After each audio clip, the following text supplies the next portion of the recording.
Thank you very much. Like I said, I'm a very big fan, so it's a pleasure to have a chance to speak to you.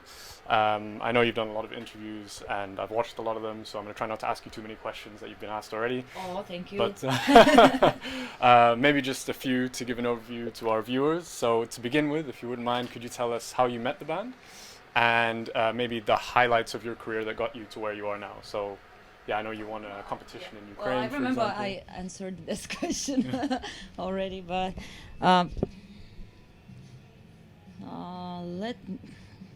like what was many years ago. I think 17 or something like that. It's a long story. It's really complicated to explain to you because it's like I had a friend and he had a friend, and then we somehow met, and then we met other friends. So it's really complicated. So I had a friend. Okay. And so they were about to make band, and we've met some more musicians, in our town. So it's just like, that's how it is, like it's how it works in this world. People just gather together somehow for some reason. So yeah, there's nothing very special or something. Okay, so it just sort of happened. It just happened. And then naturally. We became friends, and then we did like several bands, like apart from there was no Jinjer that time, so just like different bands. I played in one band. Roman, for example, he played in another band, and somehow we merged together. In several years, I don't know, a couple of years. Okay. Yeah. And then, what would you say was the biggest accomplishment to get you to the stage in your career that you're at now? So I know you won a competition in Ukraine, if I read correctly. Yeah. And if you're talking about best metal act. So yeah, that was in 2013, I think, and the next one was in 2015. Yeah, but I don't know, like for me the biggest accomplishment is fucking playing Wacken. Oh really? That was your highlight? Okay, awesome. Nice. Yeah, because like come on. Wacken. So that was always like an aspiration of yours then. Yeah, I remember I watched a documentary when we were announced to play there. I was like, okay, I remember there were some like documentary about Wacken. So I probably gotta watch it. Yeah, and watch it. And if I watched it at 11 years old, I would probably be just like shocked. But then it's just like, okay, it's much bigger than other festivals, but there's nothing new, for just like for a person. Okay, it's a festival. There is a stage and people are playing there. So so the idea is the same, but the magnitude is just like shocking. Yeah, I can imagine. Yeah, it's like one of the biggest metal festivals to play at, isn't it? So yeah. And then maybe the biggest challenge that you overcame as a band, what would you say that was? The biggest challenge? Oh, we're still there, Oh yeah? Okay. Yeah, it's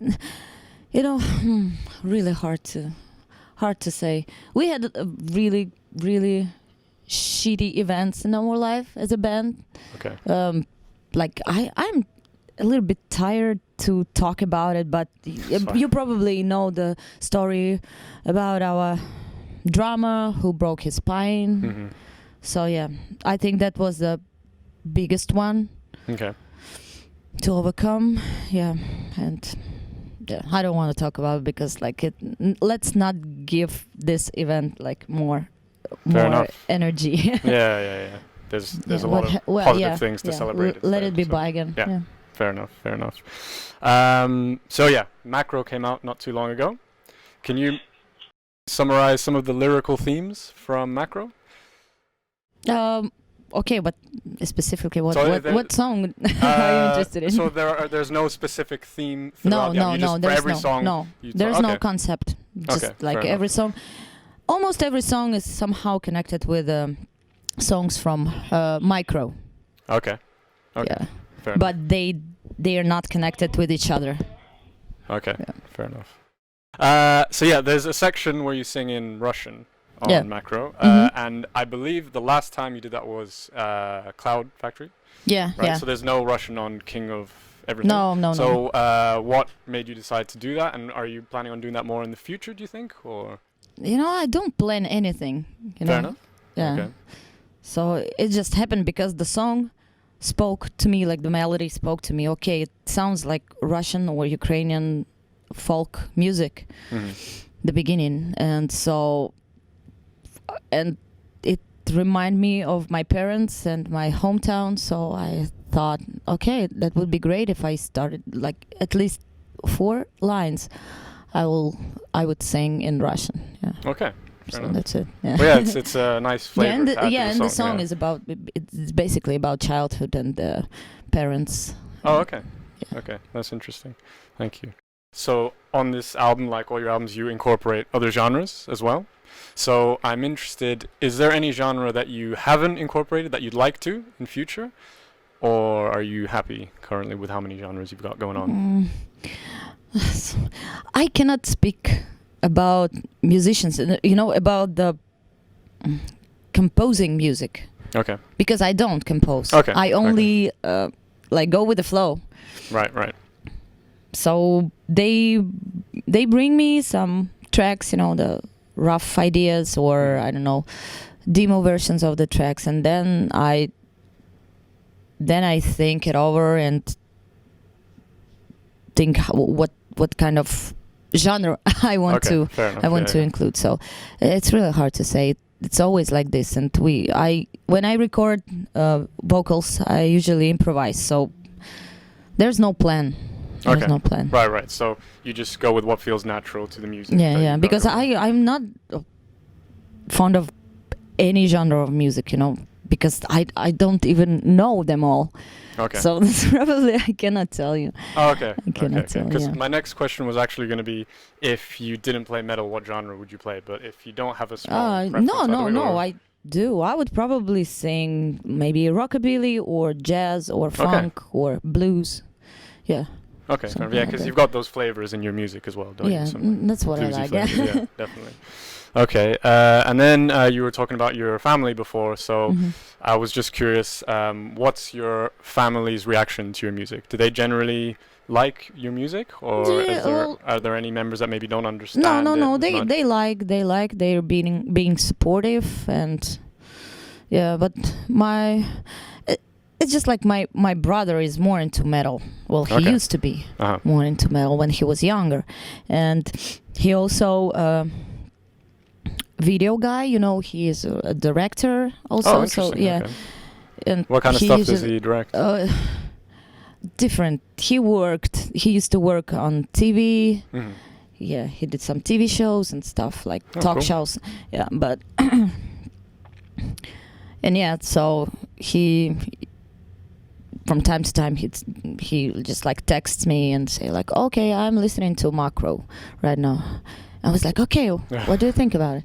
It's really hard for me to say right now because like I need to listen to it like several times. Okay, yeah.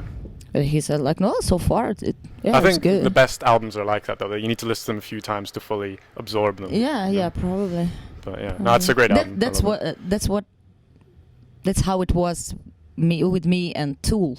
Yeah, definitely. Yeah. The latest one as well. What did you think of the latest one? No. There's just like one fucking song, never ending. No, yeah. I'm a big fan of an old Tool. Oh, okay. Probably, yeah. Lateralis or Lateralis. Yeah. That's my favorite Tool album as well. Yeah, exactly. I like it a lot. And then I wanted to. So like I said, I read some of your other interviews. I read the Revolver one the other day, where you were talking about growing up in Ukraine and how people weren't always that open-minded or receptive about tattoos and alternative fashion. So I was wondering, did anything inspire you to rebel against that, or is there no real intention behind it? You just like tattoos? There was no intention. Not just like being a teenager, I watched a lot of music videos and like, what? Oh, tattoos, they're so great. So that's what I wanted, and that's it. When I usually like, like a shy person and maybe not very decisive. Like I'm an indecisive. Yeah, fair enough. But when I'm sure that when I want something, I would probably go for it. Okay. No matter what. Yeah. So. Fair enough. And I don't care what people say. Yeah, well, at least I try not to care. Yeah. It can be hard sometimes, right? Like with anyone. Yeah, of course. And then the next thing I wanted to ask, so yeah, I really like your music and your vocal range, and it's very exciting for me to meet you, as I imagine it is for other people. So I know you've done some meet and greets. So I was wondering, from your perspective, what have those been like, and is there any one in particular that stood out for you? The meet and greets that you've done. I saw you did some in the States and. Okay, so far we did like 70 of them. So there's no particular meet and greet, Okay, there was no encounter that stood out to you. I remember that in the US we had to cancel Philadelphia show, unfortunately, because of the technical problems. Like the venue didn't meet our demands, Okay, yeah. And but we did meet and greet, and yeah. Anyways, we promised people to play the show like next year, and we will definitely. Okay. And but I remember there was a guy who stretched in front of me, like for the sake of a photo. Okay. But he was crazy. His outfit was out of this world, like some net shirt, some leather pants, crazy glasses, like crazy shades, and the hair and everything. And he was talking about like Prince, the singer. Yeah. I didn't understand any word. He was crazy. Yeah, especially since you were saying you feel like maybe you're a bit of a shy person sometimes. So being in those situations with crazy people can be overwhelming sometimes. Yeah, it's gonna be tough. And so he stretched, and then he couldn't get up. So I was he drunk or? No, I think I cannot judge. Whether he's drunk or maybe he was like stoned or I don't know, like hammered by some drugs. I don't know. But he was a star of that meet and greet. Okay, sounds like an interesting character. And then, so a lot of bands these days, they're doing music lessons while they're on the road or maybe in their spare time. So I was wondering, would you ever do vocal coaching, do you think? No, never. Never? Mm-mm. Why is that? I don't see myself being a teacher, for example, of anything. Fair although enough. I have a diploma of teacher. Okay. But that's why I don't work there in school. Oh, okay. Yeah. Because I realized that I don't know much things. I don't know anything. And I cannot pretend that I am a fucking professor and teach someone that's probably that was hard for me to learn how to growl, for example. Okay. And I developed this technique by myself, for myself. And I just like, come on, I won't teach you my own technique because it probably won't suit you. It is time consuming. For example, it can take like years and years, and then in the end we realized together that was all in vain and it's like waste of time. So it's just like this is the first thing, and the second thing, that I have no energy for that. Fair enough. I have no energy and I have no patience. Yeah. Well, it's a physically demanding job that you've got already as it is. Yeah, and plus I am an introvert. I don't like talking to people much, and no, it's no for me. Fair enough. Totally understand. So I wanted to ask you about activities on tour, off tour. What are your favorite activities outside of playing music? Sleep. If it's an activity, because it's been like, I don't know. We've been on tour right now this year since June. 3 months of festivals, 2 months of the US tour, and then another 2 months of the European tour. So what kind of activities can I do? Like I don't want to do anything. So in your spare time, do you read, watch TV, or play video games? I don't have spare time. You don't have spare time. I don't have spare time. Like when it's a day off, we probably on the bus and or somewhere in the fucking, I don't know, like in the middle of nowhere, you know, and just like going somewhere and seeing some sightseeings. Okay. Oh man, I've been to Europe like so many times. Yeah. That I'm tired, you know, of sightseeing. Yeah, I can imagine. I don't know, because and plus I don't like this weather at all. You know, it's colder in Ukraine or not? Right now, yeah, probably. I don't know. Fair. I don't know, but yeah, I like to read, but then it's just like, no, I'm too lazy, man. I'm too lazy. Then I wanted to do some physical exercises, but then like, no, I'm too broken.